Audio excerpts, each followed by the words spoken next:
On February 5, 1982, 22-year-old Chan Fun Lan was reported missing at a Hong Kong police station. Her husband and her father filed a report. They told the officers that they hadn't known where she had gone for 2 days. They hoped the police would take the case seriously, but they also knew that due to her line of work, this case was easy to dismiss unless they pressed. Chan held a job many looked down on, even as the money she brought home supported her family.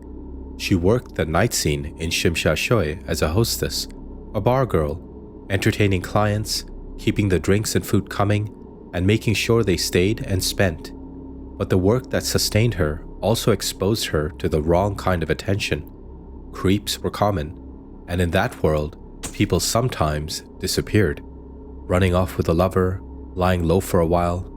It happens. So, what happened to her? On February 2nd, she left home to start her late-night shift at New China Club on Kimberley Road in Hong Kong. Hong Kong is, and has been even as far back as 1980s, a bustling city with a vibrant nightlife. After Chan finished her shift, according to sources and her colleagues, they all went out for drinks late into the morning hours of February 3rd. Her colleagues mentioned how Chan seemed unusually stressed. She drank heavily and was quite intoxicated by the end of the night. Just a few hours before daybreak, they decided to help the now intoxicated Chan into a cab. Nothing unusual there. She didn't go home with anyone. Her taxi was simply to go home. The only problem is that according to her husband and father, they never saw her again.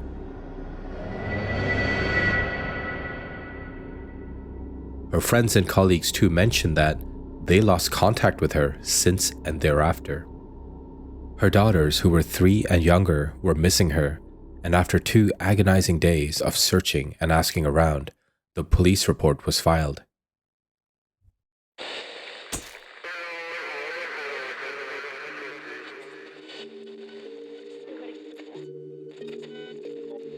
It's early morning hours in Sha Tin, a fast up-and-coming residential district in Hong Kong. At the time, there was a lot of construction going on. There is even a river that cuts through Sha Tin. It's called the Shing Mun River. That morning, one of the construction workers arrived before 9 a.m., and one of his tasks is to fish out any debris from the river that could come close to the construction site. Holding a large metal rod with a hook at the end, he would fish through the river. Only that morning, he noticed something bobbing up and down in the distance, something round and circular. So carefully, he worked on fishing it out. As it came into focus, it looked like a discarded doll's head. But when he really put it up close, he found this was too large to be a child's doll. In his own words, he said he was absolutely shocked to realize he was holding the bloated, puffy head and face of a human being. The worker noticed the lifeless eyes were wide open. There were 3 false teeth at the front and a pair of gold earrings still attached. It appeared to be a woman with well-maintained curly hair. The head was severed clean off and there was no body in sight. She had suffered something horrific. When police arrived, they immediately treated it as a homicide and began searching the area for more that could help identify the woman. As news spread, many gathered at the site, asking questions. The investigators caught a break. Just 100 meters away, they found part of her legs floating in the river. About 700 meters downstream, they discovered her arms, and her torso was found 500 meters from the head. She had been chopped up, almost surgically, and scattered along the river. The closeness of the parts suggested the murder was recent before the pieces drifted further away. Some parts were missing or unrecoverable, organs and others, but more on that later. Despite the bloating caused by the water after death, a sharp clue helped identify her, a tattoo on her right arm. It showed a heart pierced by a knife and a bird, likely a swallow. Tattoos were rare in those days, especially on women, making this a unique and useful detail for identification. Now there was a lot of pressure on the police from the public.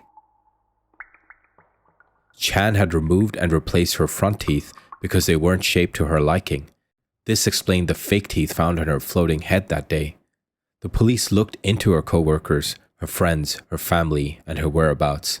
But unlike technology today, where we are able to track cell phones through cell phone towers, it was hard to trace exactly where she went. They found out that she argued with her husband the night before she went to work. According to her husband, that's why he wasn't initially alarmed and assumed that she simply went to her parents' home instead. Looking into her husband, police felt he had a solid alibi and was telling the truth. Chan definitely didn't come home. However, her husband did provide another lead. He recalled that a certain customer at the nightclub had taken a particular interest in her. He drove a Mercedes-Benz and often gave her rides to and from work. At one point, this man even confronted Chan's husband directly, telling him to leave his wife. Police looked into that man and confronted him, but like everyone else who surfaced as a potential suspect, he too had an alibi that was solid.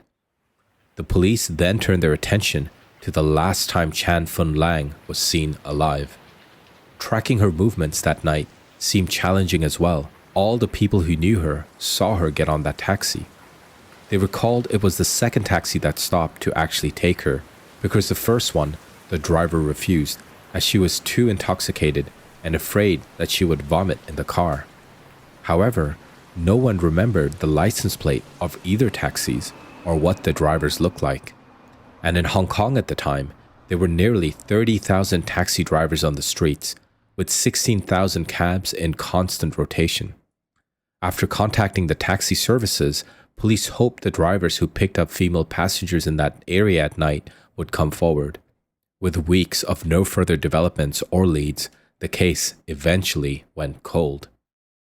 But then, a few months later, on May 29, 1982, an eerily similar disappearance to Chan's was reported on the news.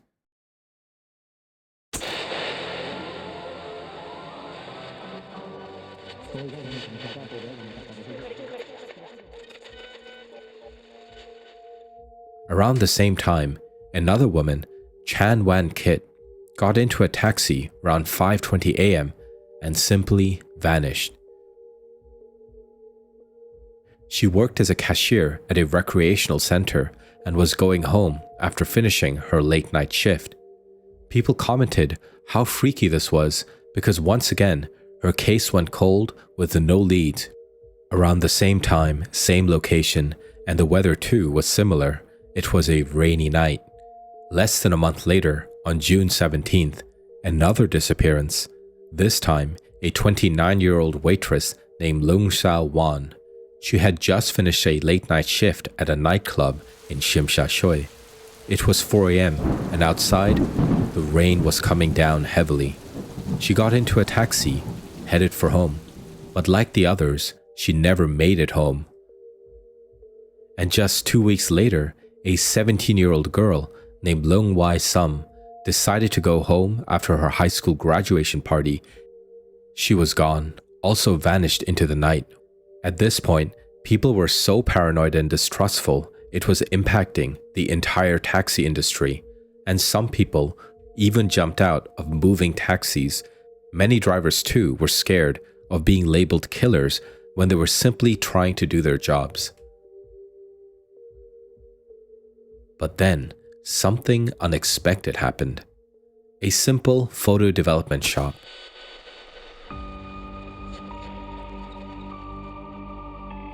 Back in 1982, getting a photograph printed was a much more involved process than today's digital world. Usually, this was done by large companies or local photo shops. One day, a Kodak shop in a busy Shim Sha Shui district had a breakdown in their equipment. So, they sent customers' negatives to their Mongkok branch to be developed. A technician there was horrified to find out that one reel wasn't filled with holiday snaps or portraits, but instead images of human body parts. He told his supervisor, who called the client. A man on the other end claimed it was part of a photography project, saying there were photos of deceased patients and autopsies. The shop didn't buy it and alerted the police, but the police decided to hold a stakeout. The man had been developing photos at the Shimshashui store for months, but this time the Mongkok staff didn't know him. Police waited in plain clothes for him to pick up the photos. They mix innocent photos from other customers into the batch. At 6:55 p.m. on August 17th, a man in his 20s or 30s arrived to pick up the order. He checked all the photos and accepted even those clearly not his. Police swooped in and arrested him on suspicion of crimes. One photograph in particular, it showed the partial face of a young woman. Her features bore a striking resemblance to the 17-year-old Lung Wai Sum, but the man claimed this was all a mistake, that he was just picking up and dropping film off for a friend. Police had him lead them to this friend, but the story quickly fell apart when that friend never showed up. Now armed with a search warrant, police entered his small apartment at 10 p.m. that same day.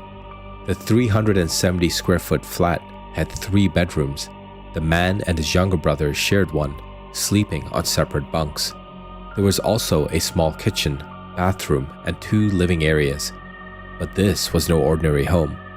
Officers found human anatomy books, dissection tools like scalpels and scissors, and under his bed was a power saw, photos, videotapes, slides, adult magazines, and newspaper clippings about the rainy night butcher. Faint bloodstains marked the bedroom walls, enough evidence to believe multiple human dissections had taken place here. The most gruesome discovery, several glass jars under the bed. Floating inside was what appeared to be human organs, grotesquely dissected and perfectly preserved. Some jars contained female body parts, breasts and genitalia. The evidence pointed to at least 3 or 4 different bodies, matching the missing women for the past 6 months. In a large metal box, police found women's clothing, high-heeled shoes, and dozens of photographs. Many of the images showed close-ups of female body parts, as well as bound hands and feet. Most of the faces were obscured, but one photograph revealed a tattoo, the same tattoo that belonged to Chan Fun Lan. How had this gone unnoticed in such a small home, with someone else sleeping in the same room? Were they covering for him? Or worse, active participants? There were also 40 VHS tapes, titles like Serious Secret, Rainy Night Operation, and Fourth Operation. The man was documenting and reliving his crimes for later. I was so truly unsettled by this. In my opinion, he was enjoying himself, playing horrific games on innocent people.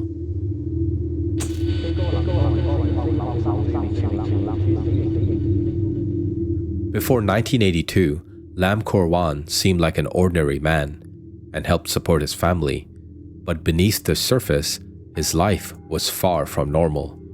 He was 27 when arrested. He worked nights driving a taxi and had an interest in photography. His childhood had been difficult. His father was strict and often physical with him. As an adult, Lam kept mostly to himself. When he was 18, he had assaulted a woman and was sent to a mental hospital for treatment. After his release, he changed his name one more time.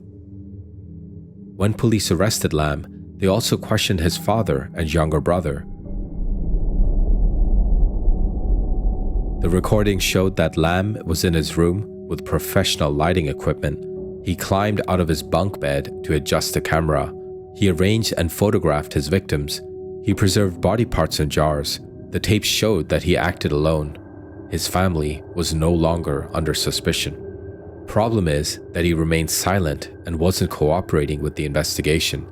That is up until the trial, when he confessed in detail.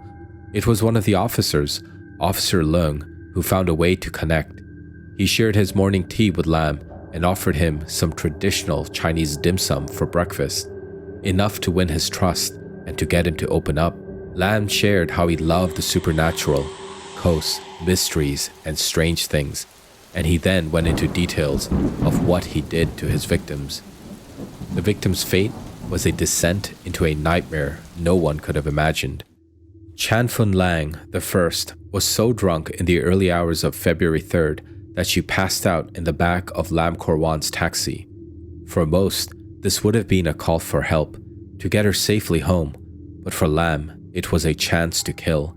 He drove to his apartment, found an electrical wire, and strangled her in the very back of the cab. He then dragged her body inside and shoved it cruelly beneath the sofa, hidden in plain sight. What's kind of unsettling is that no one in his family seemed to notice a body that was a mere feet away from them. The next day, using Chan's own money, he bought a saw and butchered her body into pieces. He meticulously recorded every moment, and he kept a souvenir of her body parts preserved in a jar.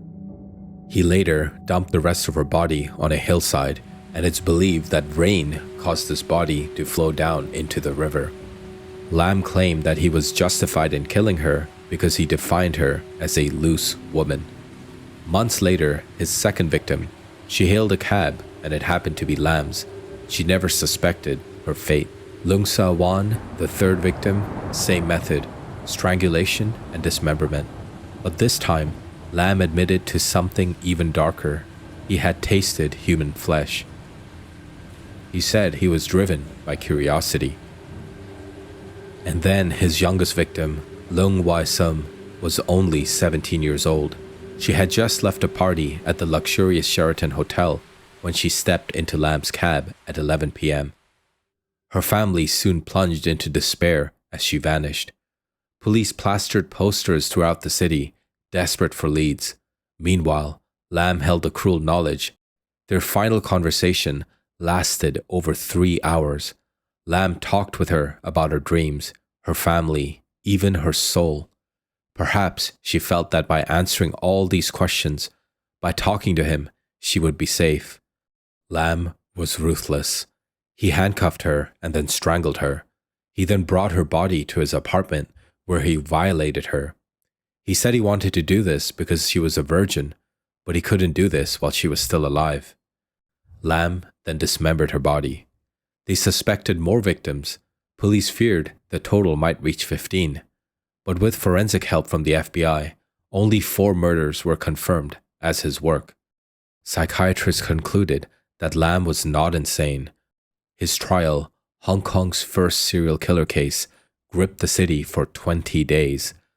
With an all-male jury, Lam was swiftly found guilty on all counts and sentenced to be hanged by the neck until death. Throughout the trial, he displayed nothing but cold detachment, refusing to show any remorse. Lam even made a request to have his crimes documented like an official biography. He demanded that the organs he removed, his grotesque masterpieces, be preserved. However, all videos and photos were destroyed to prevent sensationalism. 2 years later, his sentence was commuted to life imprisonment. Now I decided to look into how Lam is doing. Lam Kor Wan is very much still alive, serving his sentence at Shek Pik Prison. He is now 70 years old and is an avid reader. He is quiet and sticks to his books and prefers it over speaking to people. He will die in prison, which might sound like a bad thing, but then his victims don't even have a choice of living. What really disturbed me about this case is learning about that conversation he had with his last victim. I can't even imagine the fear she must have been going through, especially when he talked about her soul. Just my thoughts. Please remember to like and subscribe. Thank you.